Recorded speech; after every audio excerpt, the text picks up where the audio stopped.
convidá-los a todos para abrir a palavra de Deus em Romanos capítulo 1, 26 e 27. Por causa disso os entregou Deus a paixões infames, porque até as mulheres mudaram o modo natural de suas relações íntimas por outro contrário à natureza. Semelhantemente, os homens também, deixando o contato natural da mulher, se inflamaram mutuamente em sua sensualidade, cometendo torpeza, homens com homens, e recebendo em si mesmos a merecida punição do seu erro. Até aqui a leitura da palavra de Deus. Antes de orar, eu queria fazer uma solicitação aos pais que estão com crianças pequenas, pedindo desculpas porque durante o mês de julho o nosso departamento infantil está em recesso. Eu sei que fica um pouco difícil para quem tem criança pequena, porque às vezes os meninos querem participar do culto também, não é? E nós ficamos felizes vendo os nossos filhos louvando a Deus e cantando e protestando contra o sermão às vezes, né, também. Mas nós pedimos que, se você não tiver condição de controlar ou manter o seu filho quieto, então saia só um pouquinho com ele, para ele acabar de gritar lá fora, e quando ele se acalmar, você pode trazer ele de volta, é muito bem-vindo. Nós não queremos que você perca a parte do culto, nenhuma parte, mas nós precisamos de entender que é preciso um ambiente de tranquilidade e silêncio para que nós possamos nos concentrar em ouvir a palavra de Deus. Vamos orar. Nosso Deus, nós pedimos a Tua orientação para a compreensão da Tua palavra. Nós oramos que o Senhor nos guie nesse tema tão difícil, espinhoso para os nossos dias. Oramos, ó Deus, por aqueles que de uma forma ou de outra estão enfrentando situações em que esse tema está no centro e pedimos que o Senhor os ajude e nos ajude também a sermos fiéis à Tua palavra em todos os sentidos. Em nome de Jesus. Amém. Meus irmãos, os dois versículos que eu li, eles representam parte do argumento do apóstolo Paulo no capítulo 1, em que ele explica por que ele quer pregar o evangelho na Espanha. A razão, diz o apóstolo Paulo, é que todo mundo pagão está condenado. Não há inocentes diante de Deus, nem mesmo aqueles que nunca ouviram o evangelho, nem ouviram falar da lei de Moisés, são inocentes diante de Deus. Porque Deus se revelou a essas pessoas, primeiro pela consciência e segundo pela criação. E tanto por uma quanto pela outra e pela combinação das duas, nós deveríamos saber que há um Deus e que esse Deus é santo, é justo, ele é reto e que ele não é a natureza e que nós devíamos dar glória a ele e render-lhe graças durante a nossa vida. Entretanto, a humanidade desprezou esse conhecimento de Deus. Paulo nos diz no início do capítulo 1 que eles sufocaram a semente do conhecimento de Deus que está nos seus corações e se voltaram para os ídolos, criaram deuses à sua imagem e semelhança e rejeitaram a revelação do Criador e do Todo-Poderoso. Deus, então, como castigo pela rejeição da humanidade, entregou a humanidade aos seus próprios desejos, entregou a humanidade às suas próprias paixões e, como resultado, tiradas as travas e os freios, a humanidade se precipitou cada vez mais na imoralidade, na violência e na perversão dos seus caminhos. E aqui o apóstolo Paulo aponta uma dessas consequências do abandono de Deus, por assim dizer. Deus abandonou a humanidade e as suas paixões. E como resultado, então, nós lemos aqui, os homens, sem mais a graça de Deus para controlá-los, eles perverteram a ordem natural das coisas, desonraram seu corpo entre si. E Paulo aponta para o lesbianismo e o homossexualismo como sendo evidências concretas dessa entrega de Deus. Ou seja, Paulo vai falar e fala dessas duas coisas nos versos 26 e 27 como sendo uma expressão do juízo de Deus sobre a cultura dos seus dias. E nós fazemos a transposição e vemos também esses sinais hoje indicando a ira de Deus sobre a nossa própria cultura e nossa própria sociedade. Portanto, o meu tema nessa noite é esse, dos versos 26 e 27. Quando Paulo fala que Deus entregou os homens, as pessoas, às suas paixões infames, ele fala no verso 26 que as mulheres mudaram o modo natural de suas relações íntimas por outro, que é o lesbianismo, contrário à natureza. E no verso 27 ele diz que os homens fizeram a mesma coisa, homem com homem, cometendo torpeza e recebendo em si mesmo a merecida punição do seu erro. Nós estamos diante de um dos assuntos mais sensíveis e polêmicos dos nossos dias, que é essa questão da homossexualidade. Por homossexualidade nós entendemos não somente a atração e o sentimento entre pessoas do mesmo sexo, mas também as próprias relações sexuais entre elas. A pergunta é por que esse assunto tem ganhado tanta visibilidade em nossa época? E a resposta pode ser dada na seguinte direção. Primeiro, porque o movimento, chamado movimento gay, ele organizou-se nos últimos 30 anos e ele assumiu uma militância que não existia antes. Sempre houve pessoas que se sentiram atraídas por outras do mesmo sexo e que mantinham relações com pessoas do mesmo sexo. Sempre houve. Há relatos disso nas culturas mais antigas que nós temos conhecimento. Mas é que somente agora, nas últimas décadas, no mundo ocidental, é que houve uma movimentação das pessoas que são participantes desse movimento para fazer com que não somente esse tipo de relação seja considerado aceitável, mas que seja visto como normal e até desejável. E esse movimento, então, ele vem ganhando cada vez mais, apesar de ser minoria, a adesão de políticos, de artistas, de fazedores de opinião e tem conseguido influenciar os meios de comunicação, a mídia, a política, a cultura e a própria opinião pública, não é? Eu sei que vocês não sabem disso porque crente não vê novela, mas me contaram que na novela da Globo, numa novela da Globo recentemente, houve a primeira cena de sexo gay jamais apresentada numa novela. Como eu sei que vocês não assistem novela, eu estou trazendo essa informação para vocês, não é? De que isso aconteceu e que mostra, de fato, como o movimento gay ele tem conseguido impactar e influenciar a cultura e a mídia em geral. Ganhou até os meios acadêmicos, a defesa de acadêmicos, de estudiosos, que argumentam e tentam demonstrar cientificamente, por exemplo, a questão da ideologia de gênero, que os gêneros se constroem socialmente e que não é uma questão da escolha do indivíduo, né? E pela última contagem que eu soube, né, já havia 16 possibilidades de sexualidade. Você nasceu mulher, mas por dentro você é homem, mas você gosta de mulher. Ou então você nasceu mulher, você por dentro é homem e você gosta de homem.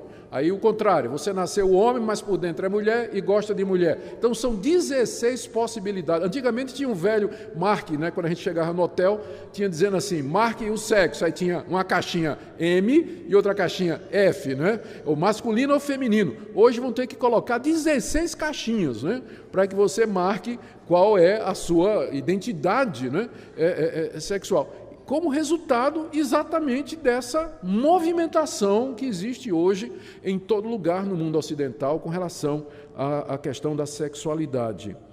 Mas até aqui os cristãos poderiam dizer é uma questão da pessoa diante de Deus e nós respeitamos as opções que as pessoas tomam na vida e tudo mais. Mas a questão é que esse movimento, o movimento organizado, ele tem feito ataques cada vez mais ousados contra o cristianismo e contra a família e contra os padrões tradicionais das culturas ocidentais que foram influenciadas pelo cristianismo. Para começar, eles conseguiram rotular todo pensamento contrário como sendo discurso de ódio. Então, se você disser, eu não concordo com o homossexualismo, já é rotulado de homofobia. Nós não temos nem o direito de dizer que, na minha opinião, na nossa opinião, né, a gente respeita as pessoas, ama as pessoas, quer tratá-las todas por igual, mas se você disser que a homossexualidade está errada, já vem o rótulo de homofóbico ou discurso de ódio. Então, eles vêm conseguindo emplacar isso na cultura, na opinião pública. Outra coisa que eles têm feito é tentado culpar o cristianismo pela perseguição e violência contra os homossexuais, porque dizem que a igreja, ao considerar a homossexualidade como errada, provoca nos fiéis uma organização ou um desejo de combater o homossexualismo até na base da violência. Há pouco tempo, quando houve aquela tragédia numa boate gay em Orlando, em que uma pessoa matou dezenas de gays lá a tiro, aqui no Brasil um conhecido deputado começou a dizer que a culpa era dos evangélicos. Os evangélicos, porque eles dizem que é errado, não é? E aí as pessoas vão combater aquilo que é errado e querem resolver isso. Alguns vão ao extremo e fazer isso e usam da violência para combater, não é? Esquecidos de que quem promove massacre de pessoas assim não é o cristianismo que tem feito isso, de forma nenhuma. Ao contrário, muitos desses crimes são feitos por homossexuais que brigam entre si. Muitos desses chamados crimes de homofobia é praticado por outros homossexuais que acabam se desentendendo e assim por diante. Mas a mídia, consistentemente, ela vem fazendo essa campanha, escolhendo a maneira como dá a notícia para dizer que se um homossexual ele foi agredido ou ele foi atropelado, que é homofobia. E às vezes não é nem isso de fato que está acontecendo, não é? Mas, e agora, e mais recentemente, entre outras tentativas, né, que esse movimento ativista tem feito, vem de criminalizar a opinião. Ou seja, eles vêm tentando emplacar no Brasil algum tipo de lei que proíba as igrejas a pregar ou dizer o que elas acreditam com relação a isso. O último projeto de lei, que até agora não passou, primeiro tinha um projeto que proibia completamente. Depois eles viram que não passava e fizeram uma alteração. O primeiro projeto era o PL 122 de 2006. Esse não passou. Depois eles tentaram fazer uma composição dizendo o seguinte: não, os evangélicos podem dizer que o homossexualismo ou homossexualidade está errada, mas dentro do templo, dentro das igrejas, fora não pode. Então, por exemplo, esse sermão que eu estou pregando aqui não poderia estar sendo transmitido pela internet para o mundo todo, como está sendo agora, se aquela lei passasse. Não é? Porque dizia que se for falar desse assunto é só dentro do templo. E é claro que a dificuldade que eles estão encontrando para passar é que a Constituição brasileira assegura liberdade de crença, liberdade de consciência e liberdade religiosa. Então está na nossa Constituição, são direitos civis fundamentais. Direitos civis fundamentais. Mas há essa tentativa constante, organizada e persistente de criminalizar a opinião a respeito desse assunto. Os cristãos, eu acredito, eles respeitam a decisão de cada pessoa. A gente sabe que cada um dará contas de si mesmo a Deus. Se uma pessoa quiser seguir esse caminho, é uma decisão que ela vai tomar e nós vamos respeitar essa opinião, a posição. Mas eu tenho o direito de dizer que eu considero aquela atitude como qualquer outra, ou como qualquer outra coisa da vida. Eu posso dizer que eu não concordo, que eu acho errado, que esse tipo de comportamento ou de atitude, ela vai contrário àquilo que eu acredito. Chama-se liberdade de expressão, que o movimento vem tentando tirar, rotulando a nossa opinião sobre isso de discurso do ódio. Discurso do ódio. Então, por conta disso, esse assunto tem ganhado uma dimensão muito grande na mídia e até no meio evangélico também. E quando a gente vai tratar desse assunto, a gente tem que tratar com muito cuidado, não é? E também procurando ser justo para não exagerar ou deturpar as posições ou as opiniões das pessoas a respeito disso. Infelizmente, um número grande de igrejas evangélicas ao redor do mundo se renderam à pressão desse movimento. Nos Estados Unidos, a igreja mãe da Igreja Presbiteriana do Brasil, que é a PCUSA, Presbyterian Church of America, of United States, eles já de algum tempo atrás, eles cederam à pressão e eles passaram a considerar a prática homossexual como sendo normal e uma opção de cada um. Passou a aceitar como normal. O passo seguinte foi aceitar o casamento gay. E o passo seguinte é que agora tem pastores e pastoras gay também. não é? Lá na Igreja Presbiteriana dos Estados Unidos, que foi a igreja de onde veio a nossa. Apenas para deixar muito claro, porque de vez em quando o pessoal fica pegando no meu pé, não é? E no pé de vocês também. A Igreja Presbiteriana nos Estados Unidos, a Igreja Presbiteriana aceita esse tipo de coisa. Você tem que dizer, não é a mesma coisa da Igreja Presbiteriana do Brasil. Nós rompemos com essa igreja em 1950. Ou seja, faz mais de 50 anos que nós não temos relacionamento nenhum com essa igreja. Não temos relacionamento. É outra denominação que a gente nem considera como igreja irmã, não é, por conta dessas atitudes que ela vem tomando. Mas também muitas igrejas metodistas, igrejas luteranas, igrejas episcopais e outras igrejas, elas vêm cedendo à pressão e vêm aceitando o casamento gay, vêm aceitar. Agora mesmo a Igreja Batista teve uma confusão, porque teve uma Igreja Batista que fez um casamento gay, e a Convenção Batista se reuniu e discutiram durante um tempo, acabaram desligando a igreja da Convenção Batista, não é? Acabaram desligando, mas já começou também no meio batista e em outros meios também, e infelizmente a pressão é muito grande. Surge a chamada teologia inclusiva, que é uma tentativa de teólogos do movimento de explicar que a Bíblia não proíbe a homoafetividade e que nós estamos muito enganados quando a gente lê passagem como essa que nós estamos aqui, que nós temos diante de nós, e que Deus é amor. Será que Deus vai me rejeitar só porque eu gosto de uma pessoa que tem o mesmo sexo que eu tenho? Não é? Deus vai me rejeitar por conta disso? Será que não existe coisa mais séria com a qual Deus deveria estar ocupado, em vez de ficar me marcando só porque eu nasci assim, que eu sinto essa atração por pessoas do mesmo sexo? Então, esses teólogos, eles tentam justificar à luz da Bíblia, né? E chega ao extremo de dizer que Davi e Jonatas, né, tinham aquela relação homoafetiva, porque numa certa passagem Davi diz assim, Jonatas, o teu amor é melhor do que o amor de mulheres. Ao pessoal, olha aí. Um dos estragos do movimento gay é que acabou com a amizade entre pessoas do mesmo sexo. Eu me lembro da época em que as meninas andavam na rua, de braço dado, e ninguém levantava suspeita, era muito normal. Os rapazes estarem juntos, saírem juntos, sentarem juntos, bater papo, se abraçar, beijar no rosto e tudo mais, ninguém dizia nada. Hoje em dia, você andou muito junto, perto do seu colega, o pessoal já olha assim. Então, o movimento conseguiu acabar com essa coisa bonita, que é a amizade entre pessoas do mesmo sexo, que era a amizade que Davi tinha por Jonatas. Chega ao ponto de dizer que Jesus e João tinham também essa relação. Porque na noite em que foi traído, diz lá que Jesus foi traído, João encostou a cabeça no ombro de Jesus e perguntou, quem é o traidor? Está vendo? Eles dizem. Mas houve uma época em que um rapaz podia encostar a cabeça no ombro de outro e era perfeitamente normal. É que os nossos olhos foram mudados por causa da pressão do ativismo gay.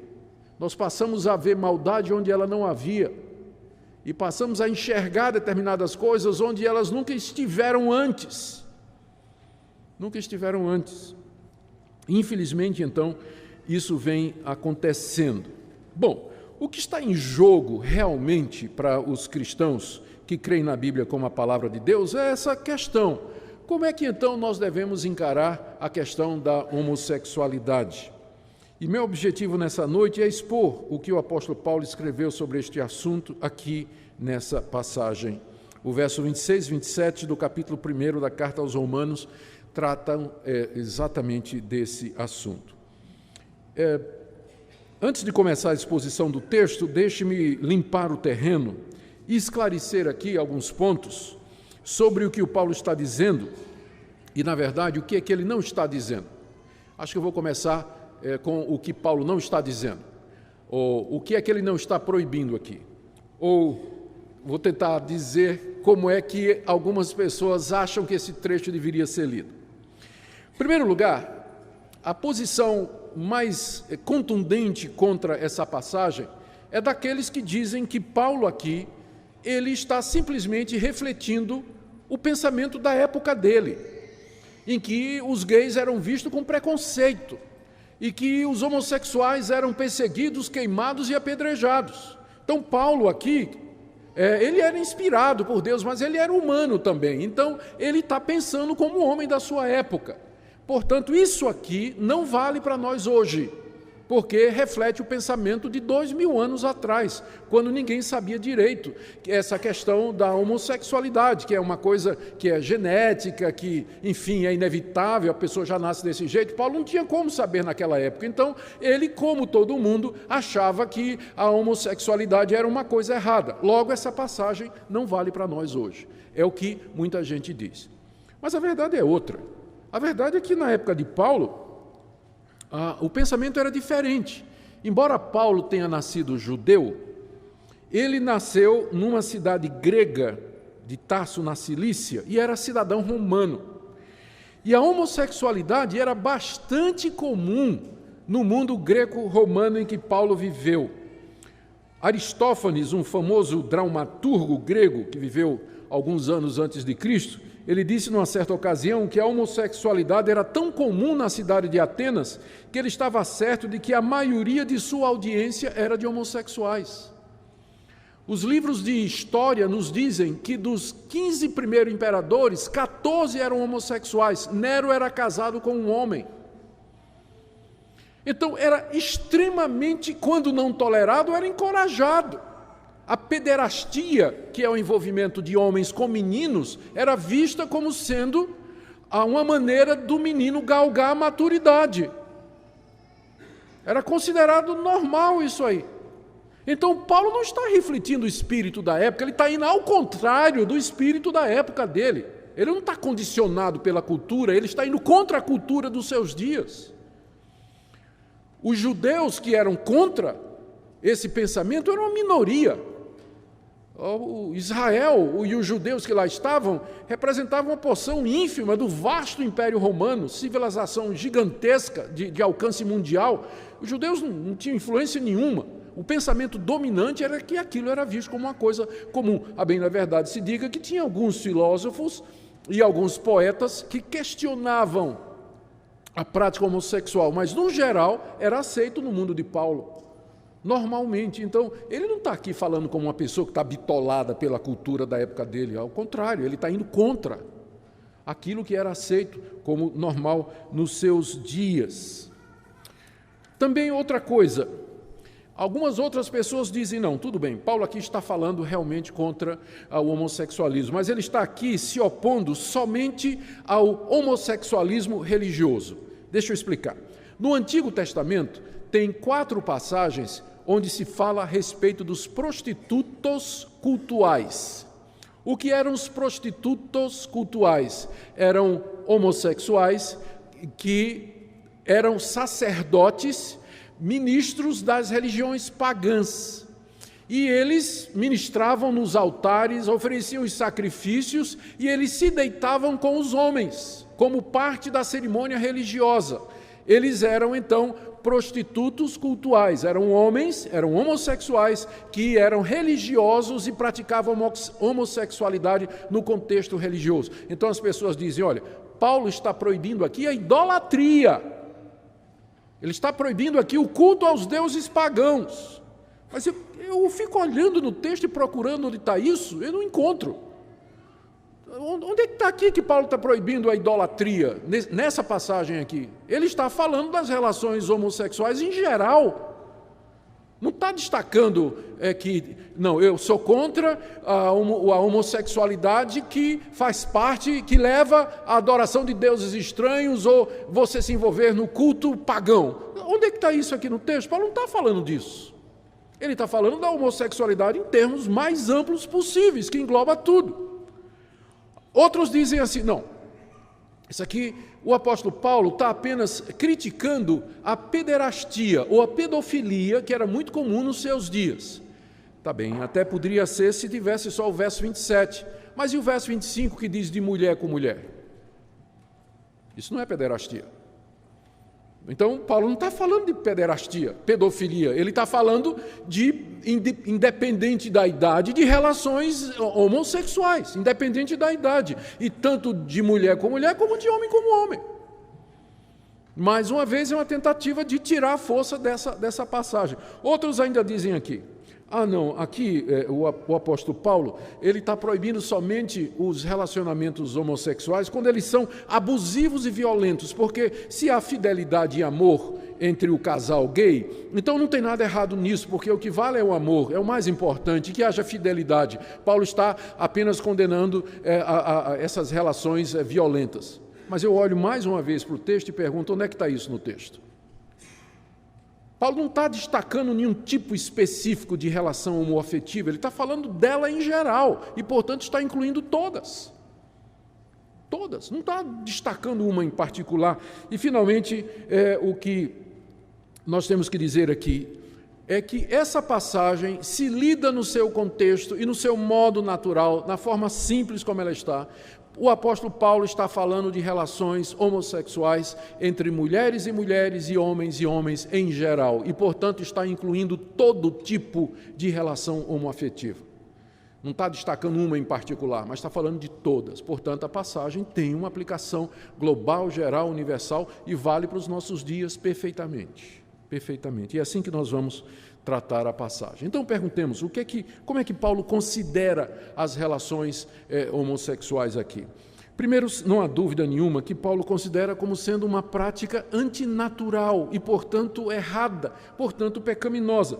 Veja como ele se refere a essa prática. Primeiro, no verso 24, ele diz: por isso Deus entregou tais homens à imundícia pelas concupiscências de seu próprio coração, para desonrarem o seu corpo entre si. Ele está se referindo exatamente ao lesbianismo e ao homossexualismo. Paulo diz que isso é uma desonra para o corpo. O verbo desonrar, que ele usa aqui no verso 24, significa tratar alguém ou alguma coisa de maneira indigna, de forma imerecida ou imprópria. E no caso a referência é ao meu corpo. Deus nos deu um corpo e Deus criou esse corpo com uma finalidade e com um propósito, que é o relacionamento heterossexual monogâmico dentro do casamento. Então, o que for fora disso, desonra o corpo. Ele não foi feito para isso. Você está dando a ele um tratamento indigno. Está dando a ele um tratamento desonroso. Segunda coisa, Paulo se refere à prática homossexual, no verso 27, como sendo uma inflamação na sensualidade. Veja o verso 27. Semelhantemente, os homens também, deixando o contato natural da mulher, se inflamaram mutuamente em sua sensualidade, homens com homens. Paulo chama, então, essa atração de homem com homem e a consequente relação entre eles como sendo uma inflamação. Essa é uma palavra na língua grega que significa um sentimento tão forte que a pessoa se sente consumida por um fogo. O desejo é tão grande que ela está fervendo de vontade, se a gente quiser usar uma expressão mais corriqueira. A versão da Bíblia na linguagem de hoje traz assim: os homens se queimam de paixão uns pelos outros. E essa paixão aqui, que queima, ela é errada não por causa da sua intensidade, mas é porque é mal dirigida. É de homem para homem. O homem deveria se inflamar e queimar de paixão por uma mulher, mas ele faz isso por outro homem. Paulo, então, considera como sendo uma inflamação, dirigida, não é, para o alvo errado.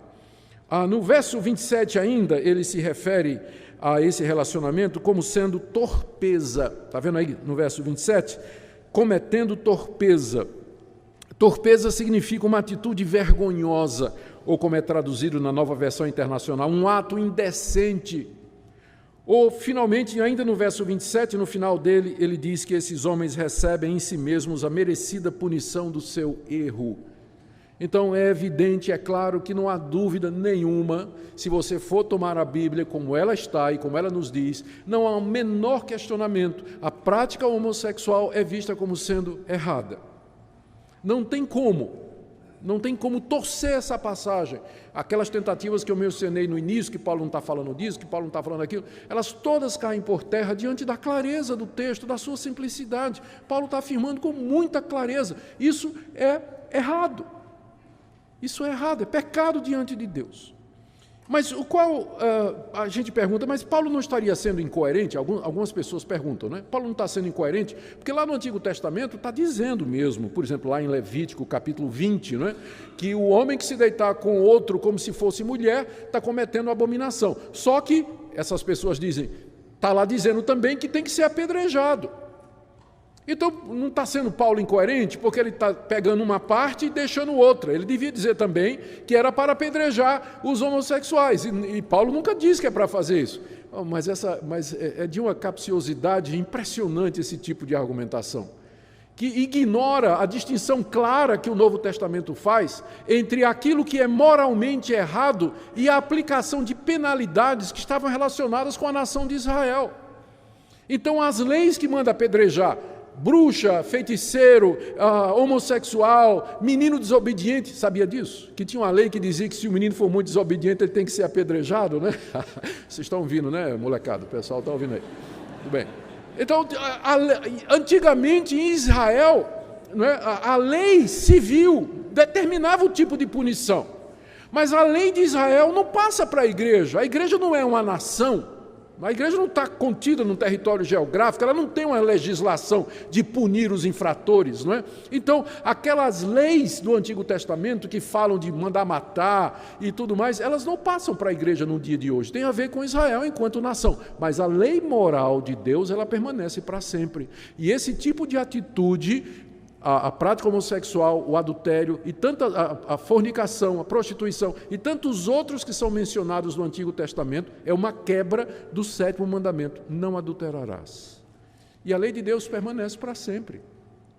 Então, esse pessoal que diz assim, Paulo está sendo incoerente, por que não pega tudo do Antigo Testamento? Ignora de propósito essa distinção clara que nós encontramos na própria Bíblia. O Novo Testamento preserva a lei moral de Deus revelada no Antigo, mas rejeita a lei civil, diz que ela se cumpriu, ela tinha um propósito, não tem nada mais a ver com o povo de Deus. Aí vem a pergunta, por que a homossexualidade está errado? Não é? Por que está errado? E a resposta, quando nós lemos aqui o texto, é que o apóstolo Paulo nos diz que está errado porque é contra a natureza. Não é isso? Você vê no verso 26 que as mulheres mudaram o modo natural de suas relações íntimas. Qual seria o modo natural das relações íntimas da mulher? É ter relações íntimas com um homem.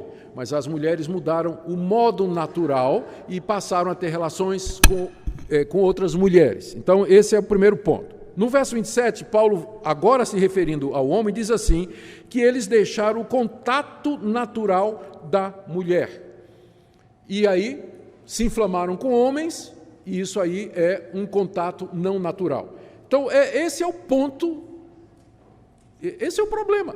É contra a natureza. Não foi assim que Deus criou. Quando Deus criou o mundo, Deus criou o primeiro casal, e ao criar um homem e uma mulher, ele estabeleceu o padrão do que é natural.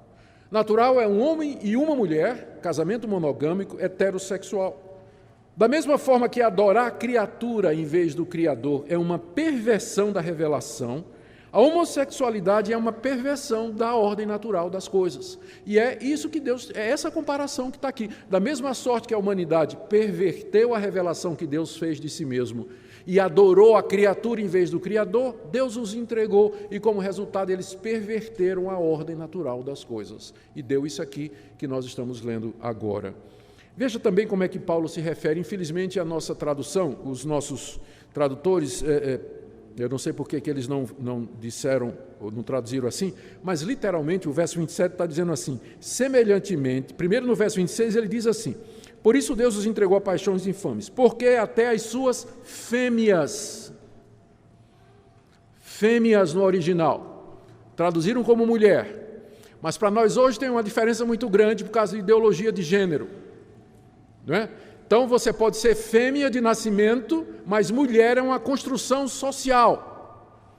Mas é interessante que Paulo está dizendo aqui, quando ele se refere às mulheres, ele se refere como as fêmeas, verso 26, mudaram o modo natural de suas relações íntimas. E quando chega no verso 27, semelhantemente os machos. Eu não sei por que a nossa tradução colocou mulheres e homens, porque perde um pouco da força do original, não é? Semelhantemente, os machos, deixando o contato natural da fêmea, se inflamaram mutuamente em sua sensualidade, cometendo torpeza macho com macho, recebendo em si mesmos a merecida punição do seu erro. Então, Paulo, ao tratar dessa questão, ele vai logo na questão biológica de definição. É macho e fêmea, não tem meio termo. E o problema é quando essa ordem é invertida. O problema é quando essa ordem é pervertida, que dá nisso aí. É nisso que consiste, então, o pecado, o erro, que é uma perversão da ordem natural, uma mudança, uma alteração da ordem natural. E de onde vem essa mudança? E por que as pessoas fazem isso? Paulo aqui, ele não está dando uma resposta, ele não pretende responder essa questão aqui. Ele entende com muita clareza que a origem disso é a concupiscência do coração do homem, como ele diz no verso 26. Por isso, Deus os entregou a paixões infames. Então, essas paixões já havia no coração. O que faltava agora era ela se espalhar para o corpo. E uma vez que Deus tirou o pé do freio e tirou as travas, então o coração do homem foi até onde queria ir. E como resultado houve essa mudança da ordem natural. Então, olhando dessa perspectiva, a prática homossexual, a homossexualidade, é um problema que acontece no coração. É o resultado da corrupção do coração humano, que está agora liberada porque Deus retirou a sua graça. Só que essa liberação é uma liberação punitiva. É o resultado da reação de Deus, porque a humanidade rejeitou o conhecimento, a descoberta que ele fez de si mesmo na consciência e na criação. Então, a origem é essa, é o coração do homem. Veja como Paulo se refere a paixões infames, no verso 26, e também fala da concupiscência do coração, no verso 24. Fala de inflamação mútua, ou seja, essas coisas primeiro acontecem no coração, para depois, então, se tornarem uma prática, não é? Agora, é claro, hoje, nós sabemos que nesse processo, né, em que as pessoas abraçam a homossexualidade, tem alguns fatores externos que precisam ser considerados. Por exemplo, a educação dos pais. Tem pai que de propósito já cria o filho nem homem nem mulher. Vocês sabem disso, né? De vez em quando aparece aí na mídia um casal, especialmente lá nos países da Europa, que cria um menino sem definição, ou a menina sem definição de sexo. Então, tem casais que, comprando a mentalidade da época, vão nessa onda de ideologia de gênero e dizem assim, vou deixar meu filho decidir quando ele tiver 10 anos o que é que ele vai ser. Então, até lá, eu vou tratar ele como menino e como menina ao mesmo tempo, ou nenhum dos dois. Não sei. Algumas escolas estão querendo isso, a gente sabe. Uma boa notícia é que a Associação Nacional dos Juristas Evangélicos, da qual eu tenho o privilégio de fazer parte, nós conseguimos uma grande vitória lá em Niterói recentemente, derrotando ideologia de gênero na Câmara. Eles queriam colocar nas escolas públicas e, graças a Deus, foi derrotado. Estamos brigando no que a gente pode, mas a luta é grande, né? Nós vamos falar sobre ideologia de gênero no próximo domingo, na escola dominical, que nós vamos ter uma aula só sobre isso, né? Então, eu creio que vai ser do interesse de vocês. Mas o meu ponto aqui, para voltar ao que estou dizendo, a gente sabe que a educação dos pais, a educação pública, acaba provocando isso, né? A influência da cultura e da mídia, onde isso é colocado de maneira tão aberta, né? Provoca também. Eu acho que eu já disse para vocês no domingo passado que eu estava vendo televisão e apareceu a notícia, sabe aqueles eventos de a moda masculina de verão de 2016, né? Teve um lançamento da moda masculina de verão de 2016 lá em um país da Europa. Quando eu olhei, era tudo, de homem não tinha nada, não tinha, os modelos tudo afeminado, com roupinha afeminada, coladinho assim, com aquele jeito, né? Uma moda masculina. É a cultura, é a época, é assim. Então é natural que num ambiente desse a criança fique confusa, o adolescente fique confuso. Então, pode acontecer que alguns até vão por um caminho, até por curiosidade, né, para saber o que é aquilo, o que é que isso representa, e dá uma dor de cabeça aos pais, né, muito grande. Abuso sexual sofrido na infância, muitos apontam para isso, que foram abusados na infância, e apontam como sendo a causa. Lares disfuncionais, onde os papéis não são respeitados, onde quem usa calça é a mulher e o homem usa a saia, não é? Então, em lares disfuncionais assim, onde os papéis não são bem definidos, a criança cresce confusa sem saber realmente, e é difícil. Pensa no menino, como é hoje. O menino nasce, é uma parteira, com exceção se nascer aqui na igreja, que nós temos bons médicos aqui que trabalham na área de parto. Tá certo? Não vou dizer o nome dele, não. Então, ele nasce é uma parteira. Quem vai cuidar dele é uma enfermeira. Quando ele for para a escola, a escolinha, vai ser uma professora. Quando ele entrar na universidade, vai ser uma doutora orientadora dele. Quando ele arrumar um emprego, vai ser uma patroa. Não é isso? E quando casar, vai casar com a mulher. E sabe quem vai fazer o casamento? Uma pastora. Cadê o modelo masculino para esse menino? O pai omisso em casa? Qual o modelo de homem que esse menino tem para dizer, eu quero ser homem, eu quero ser isso aí, ó? Cadê? Ele não sabe o que é ser homem. Nos Estados Unidos, os evangélicos têm um movimento chamado Promise Keepers, guardadores da promessa. É um movimento muito grande. Sabe qual é o objetivo desse movimento entre os evangélicos? Reunir os homens e dizer, nós vamos dizer a vocês o que é ser homem. Tem que ensinar os homens o que é ser homem hoje. Porque de um lado você tem o machismo, que deturpa o papel do homem, dizendo que o homem é machão, violento, bate em mulher e tudo mais, que é uma aberração, é pecado do mesmo jeito. E do outro lado o homem cresce feito um banana. Não tem masculinidade nenhuma. É feminado. Fica sem modelo.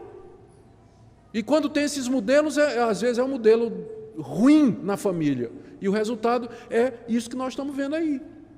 Então, há todos esses fatores externos, né? E mais recentemente, e algum tempo atrás, isso já está sendo abandonado, começaram a dizer que isso é um problema, né? Que isso é uma tendência que a pessoa nasce com ela. Agora, nós temos que decidir, porque eu não sei mais o que eles estão pensando. Porque, primeiro, de um lado, você vê gente dizendo, não, o homossexual, ele nasce homossexual. Mas agora estão dizendo que não, que é uma questão de escolha. É uma questão de gênero, ou seja, você nasce de um jeito, mas depois você pode escolher ser outra pessoa. Então, a gente não sabe nem o que estão pensando agora. Nasce assim ou não nasce? Porque se nasce, não tem isso de ideologia de gênero.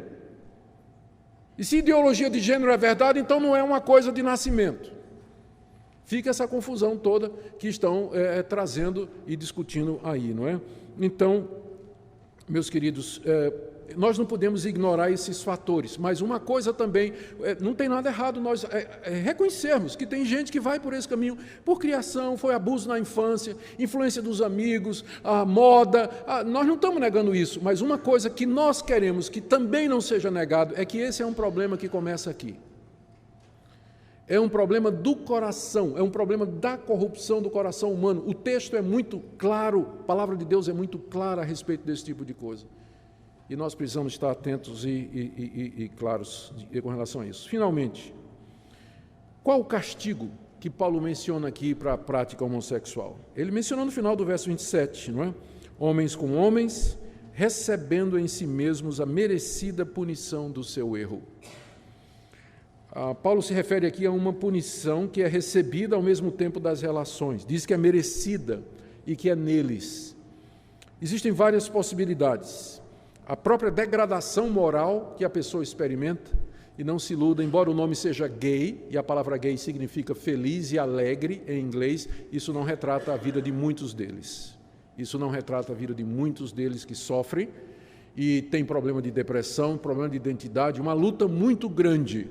Então, pode ser uma referência a alguma forma de flagelo, dor espiritual, psicológica ou física, a própria degradação é que a pessoa se submete a fazer uma coisa que não é natural, por mais que ela queira pensar que está fazendo uma coisa natural. Mas há consequências para esse tipo de procedimento. Encerro fazendo a seguinte pergunta: o que é que o texto nos ensina? Eu vou começar com algumas afirmações e terminar com as negações. O texto afirma que sexo e gênero são definidos biologicamente, macho e fêmea, são definidos na criação. A gente é aquilo que a gente nasceu. É claro que a sociedade e o convívio com os pais vai nos ajudar a confirmar isso, a amadurecer e sermos aquilo que já somos por nascimento, verdadeiros homens e verdadeiras mulheres. Esse é o papel da família e o papel da sociedade, desenvolver aquilo com que nós já nascemos. Então, nós não podemos aceitar a ideologia de gênero. Segundo, nós afirmamos que a homossexualidade ela não é genética e, portanto, ela não é irresistível, mas é uma decisão que o indivíduo toma. Terceiro, a vasta aceitação, prática e defesa da homossexualidade em nossos dias mostra o juízo de Deus sobre nossa geração. Quarta afirmação, há perdão e libertação no Evangelho. O apóstolo Paulo, escrevendo aos Coríntios sobre esse mesmo assunto, no capítulo 6, ele afirma ter conhecimento de pessoas que tinham sido assim, mas que foram mudadas. Não sabeis que os injustos não herdarão o reino de Deus? Não vos enganeis, nem impuros, nem idólatras, nem adúlteros, nem efeminados, nem sodomitas, nem ladrões, nem avarentos, nem bêbados, nem maldizentes, nem roubadores herdarão o reino de Deus. Tais fostes alguns de vós.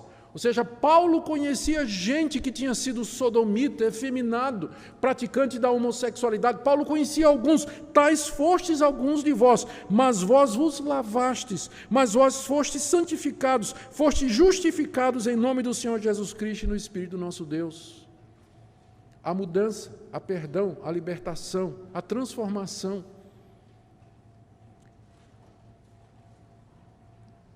E o que isso tem a ver conosco em termos práticos? E eu queria que você pensasse nas seguintes coisas aqui, e eu agora estou fechando mesmo, né? Vou fechar mesmo. Eu queria que todos nós prestássemos atenção nesse ponto. Note que o apóstolo Paulo não está tratando a homossexualidade como sendo o pior pecado de todos. Veja que, a partir do verso 28, que nós veremos mais adiante, na próxima vez, Paulo dá uma lista de quase 20 atitudes que ele considera igualmente como sendo erradas. Nunca no Novo Testamento a questão da homossexualidade é tratada isoladamente, mas sempre em conjunto com outros comportamentos. Por isso é muito errado a gente olhar para a homossexualidade como sendo pecado sem perdão. E algumas das reivindicações do movimento estão corretas, às vezes a igreja é homofóbica mesmo. Ela rejeita mesmo, ela não aceita, às vezes na própria família, vê como sendo uma coisa odiosa, que tem que ser combatida. A Bíblia não nos ensina que a homossexualidade é o pecado sem perdão. Só tem um pecado sem perdão na Bíblia, que é a blasfêmia contra o Espírito Santo. E a homossexualidade não é esse pecado. Há outros pecados que a Bíblia trata. Prostituição, adultério, fornicação, que é sexo entre gente que não é casada, trata com o mesmo rigor. Então é muito errado quando a igreja elege essa atitude aqui como sendo o ápice, o clímax de todos os pecados de imoralidade. Está errado isso. Nós temos que chamar o arrependimento todo mundo. Não é só quem está vivendo nessa prática da homossexualidade, mas chamar o arrependimento o adúltero, o imoral, que vive na prostituição, quem trai a mulher, quem trai o marido, o namorado que vai para a cama.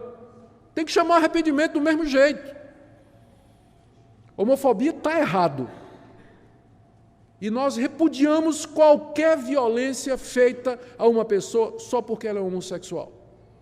Repudiamos. Está errado isso. Porque não é assim que a palavra de Deus encara. Então eu queria que você analisasse bem isso, que você pensasse no seu coração a respeito desse assunto. Agora, me deixe dar uma palavra para aquelas pessoas que são crentes em Jesus Cristo, mas que se sentem atraídas e tentadas por pessoa do mesmo sexo. É mais comum do que você imagina. Pessoas que estão na igreja, são crentes, de verdade, creem no Senhor Jesus, mas elas sentem essa atração. Eu quero que você veja a diferença entre tentação e o pecado em si. Ser tentado não é pecado. Pecado é quando você cai nele. Nós somos tentados de muitas maneiras. Quem não é homossexual, ele é tentado para o lado de cobiçar pessoas que não lhe pertencem do outro sexo. Quem sofre com essa questão da homossexualidade é tentado a cobiçar pessoas do mesmo sexo, mas no fim é uma tentação do mesmo jeito. Então, não é pecado você ser tentado. Pecado é quando você concorda, quando você aceita, quando você começa a fantasiar, quando você vai para a internet para ver e depois você vai para a prática. Aí é pecado. Eu não posso evitar que um passarinho pouse na minha cabeça, mas eu posso evitar que ele faça um ninho. Não é verdade? Então, pensamentos vêm, tentações vêm, desejos chegam no coração, mas a gente pode dizer não, não e não. E nós podemos lutar contra isso com a graça de Deus, não só contra essa tentação, mas contra qualquer outra. Com a graça de Deus, pelo poder do Espírito Santo, nós podemos lutar contra a tentação. Então, ser tentado em si não é pecado. Mas o pecado é quando você se deixa envolver. Também uma palavra a quem está envolvido na prática homossexual. Como eu disse, a igreja não pode ver isso como sendo pecado sem perdão. E é necessário que você entenda que o mesmo tratamento que nós lhe daríamos é o mesmo tratamento que nós daríamos a uma pessoa que também está engajada em qualquer outra prática sexual ilícita. E o tratamento é padrão, é o mesmo: arrependimento, mudança de vida, fé no Senhor Jesus Cristo para perdão de pecados, comunhão com Deus e com o seu povo. É a mesma mensagem, não tem diferença nenhuma. E a última palavra aqui, talvez a mais difícil, aos pais que têm filhos que estão sendo tentados nessa área. É muito difícil isso. E muitos pais sofrem. Eu não sei nem como, cada situação é uma situação, talvez a minha história ajude um pouquinho. Eu fui um menino muito malvado, não desse jeito, né? Mas eu dei muito trabalho à minha família. Dei muito trabalho. Roubava coisa de casa, ia para farra, ficava bêbado, fazia coisas das quais hoje eu tenho vergonha só de falar, não vou falar muito não. Mas eu tinha uma mãe que me amava e orava por mim, e um pai que discordava completamente de mim, mas nunca fechou a porta da casa dele para mim. Nunca fechou. Eu sabia que mesmo depois daquelas noites de farra e tudo mais, eu podia voltar para casa, que eu tinha um lar ali. Que meus pais não concordavam comigo, isso era muito claro, mas eles nunca me abandonaram. No dia que Deus abriu o meu coração e eu me tornei crente, os meus pais me receberam de braços abertos. Eu sabia que eu tinha um lar para onde eu podia voltar, alguém que podia me abrigar e me ajudar e me acolher. Então, se eu posso dizer alguma coisa para você, não feche a porta para o seu filho.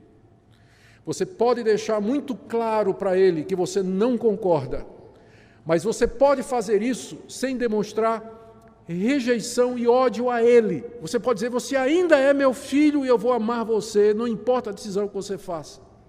Mesmo que eu não concorde com isso, e você sabe que eu não concordo com isso, mas a porta do meu coração, e enquanto for possível, da minha casa vai estar aberta para você. É claro que na minha casa eu não quero que você traga pessoas, que você não faça tais coisas, tem hora para você chegar e tem tudo mais, enquanto você estiver na minha dependência, não é? Mas o meu coração está aberto para você, você conta com minhas orações e vou estar com você sempre. Eu acredito que o amor e a misericórdia são o melhor caminho. São o melhor caminho. Quem sabe um dia esse filho vai dizer: puxa vida, eu sou tão rejeitado, as pessoas olham com tanto preconceito para mim, mas minha mãe me ama. Meu pai me ama, apesar de eu ter dado tanta tristeza ao coração deles, e quem sabe Deus não vai usar isso para fazer a diferença na vida do seu filho. E que Deus a todos nos dê graça, meus irmãos. Oremos pelo nosso país, oremos por esses queridos que lutam com essas coisas, que Deus nos dê misericórdia, sabedoria, para lembrarmos que aquele que está em pé, veja que não caia. Que a graça de Deus esteja com todos nós. Amém. Oremos. Ó Pai querido, nós pedimos misericórdia, pedimos que o Senhor tenha compaixão de nós, pedimos perdão pelas vezes que não soubemos tratar pessoas que estão lutando contra essa tentação. Eu oro pelos pais que têm que lidar com filhos nessa situação. Oro pelos jovens da igreja, adultos, também pessoas casadas que lutam contra essa tentação. Ajuda o Senhor a vigiar e orar para não cair em tentação. Dá-lhes graça e misericórdia. Ajuda, Senhor, o nosso país, tem misericórdia de nós, permita que nós continuemos a ter liberdade de expressão, de religião, de consciência, para que possamos, ó Deus, ser aquilo que o Senhor planejou para nós, uma igreja que é sal e luz do mundo. Graças te damos pela tua misericórdia, em nome de Jesus. Amém.